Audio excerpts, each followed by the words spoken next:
मैं आपसे ये जानना चाहता हूं कि जिनका आप नाम ले रहे हो वो किस पार्टी के सदस्य हैं। अगर ये नहीं जानती हो तो ये सवाल नहीं पूछना चाहिए मुझसे।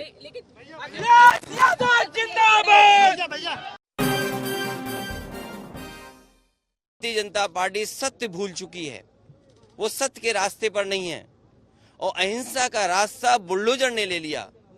गांधी के देश में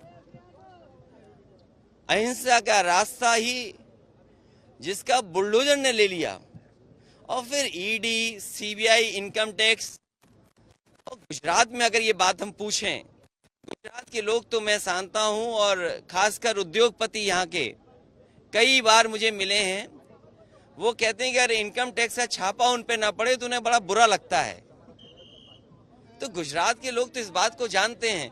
और इनकम टैक्स, ईडी, सीबीआई, मैंने एक बार कहा कि ईडी है एग्जामिनेशन डेमोक्रेसी।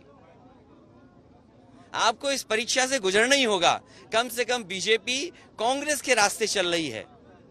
इस देश में जो परंपरा कांग्रेस ने डाली थी उसी रास्ते पे भारतीय जनता पार्टी चल रही है। भारतीय जनता पार्टी कोई नया काम नहीं कर रही। ईडी, सीबीआई, इनकम टैक्स से छापे मारना, और जो लोग छापा मारते हैं वही हश्र होगा जो कांग्रेस का हुआ है।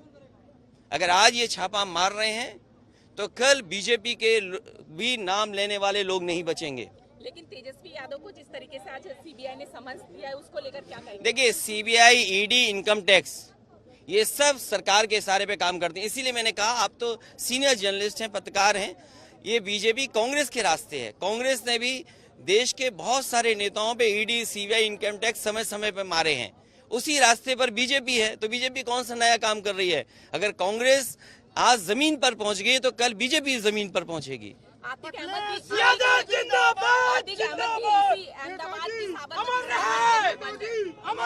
देखिए, ये काम हमारे नहीं है, ये काम सरकार के हैं।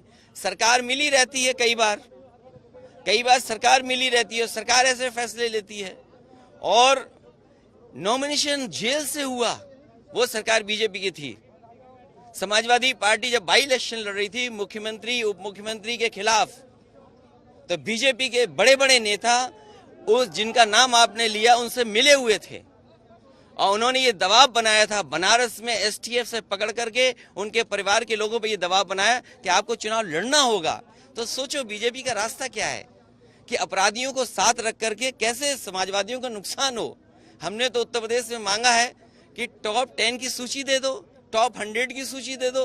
कम से कम देश और उत्तर प्रदेश की जनता जान तो लेगी 10 टॉप माफिया कौन है। और सीबीआई, ईडी, इनकम टैक्स, अगर लालू प्रसाद यादव जी के घर परिवार पे मारा है छापा, तेजस्वी पे छापा मारा है, ये पॉलिटिकल छापे हैं। आप किसी को पकड़ के कर दो। एक जमाना था एनडीटीवी पे छापा पड़ा था, कई चैनल हम जानते उत्तर प्रदेश में उनके इनकम टैक्स का छापा पड़ा था। अगर आप गुणगान नहीं गाओगी तो आपके भी छापा पड़ जाएगा। इसमें नई बात क्या है? उमेश पाल की हत्या को लेकर क्या कहेंगे? मुझे ये बता दीजिए, उमेश पाल किस पार्टी के सदस्य हैं, उसके बाद मैं जवाब दूंगा। समाजवादी पार्टी से उन्होंने इलेक्शन। नहीं, मैं आपसे ये जानना चाहता हूं कि जिनका आप नाम ले रहे हो वो किस पार्टी के सदस्य हैं। अगर ये नहीं जानती हो तो ये सवाल नहीं पूछना चाहिए मुझसे। लेकिन